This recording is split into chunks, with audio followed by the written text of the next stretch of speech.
Right, let's get some reaction now from senior consultant at Concerto, Leonard Mbulle-Nziege, who joins us to discuss this. Leonard, very good evening to you. Thank you so much for your time.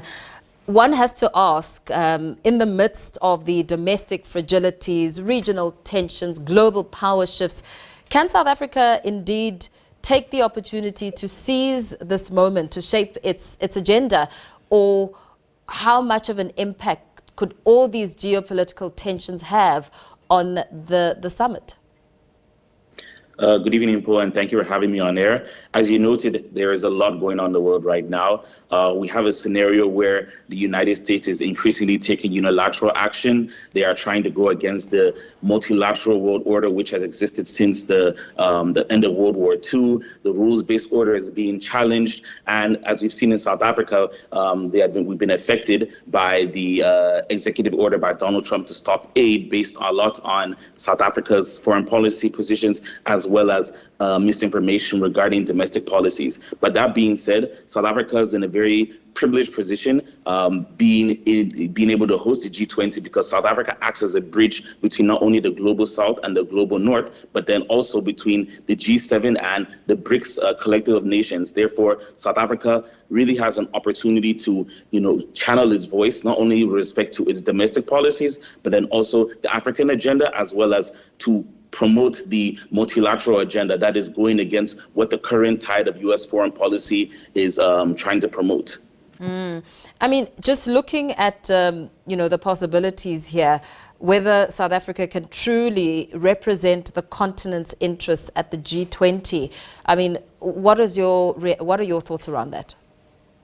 Well, South Africa has done very well on the diplomatic stage, particularly during President Ramaphosa's term of office. He was at the forefront of coordinating action to provide aid for the continent during COVID-19. South Africa has been at the forefront of promoting the pro-Palestine agenda as well. And then even with respect to African Union being a member of the G20, the African Union has stipulated that South Africa's agenda within this collective aligns with the African Union Agenda 2063 plan of action. Therefore, South Africa, not only do they have a voice, which has been embraced by most of the continent, South Africa has proven its worth, but then also the continent's largest and most important political and economic body also aligns with South Africa. So I believe that South Africa will be able to project its voice in a way that represents the views and desires of the continent. Yeah, and looking at the global power shifts, we understand that a widening rift is emerging in relations after moves by the US to directly engage Russia now on peace talks in Ukraine, and all of that happens with public criticism of Europe by the US. What's your reading on that situation as we look at the bigger scale of the dynamics that are shifting across the world?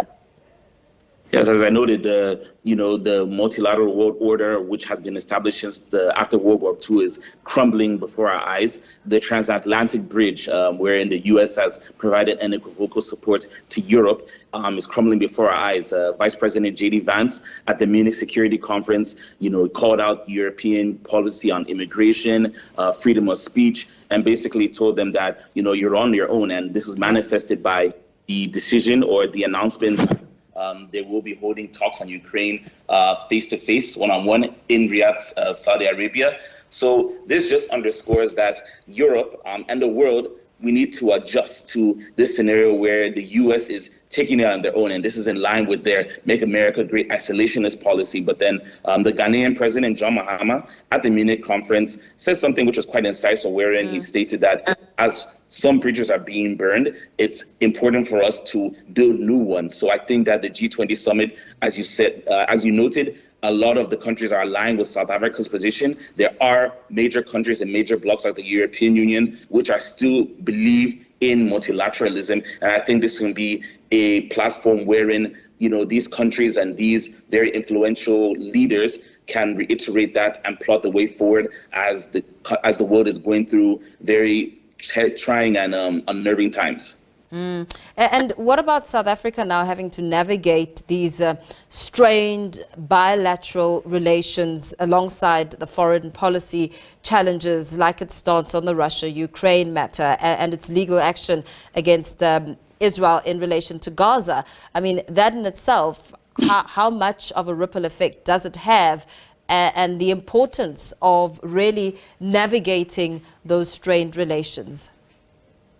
South Africa takes both has a mixed diplomatic approach. That is, they're both realistic. They take a realist approach in the sense that they understand that it's important not to strain these relations, but then also it's very steeped in ideology. So you're not going to see a scenario where South Africa is going to give up their support of Palestine. They're not going to give up their support of Russia, because those are countries, or those are territories which have aligned with them on a historical basis. But then that being said, the South African diplomacy is very robust. I know that the president has already said they're going to deploy envoys to explain South Africa's domestic as well as foreign policy agenda to various international stakeholders.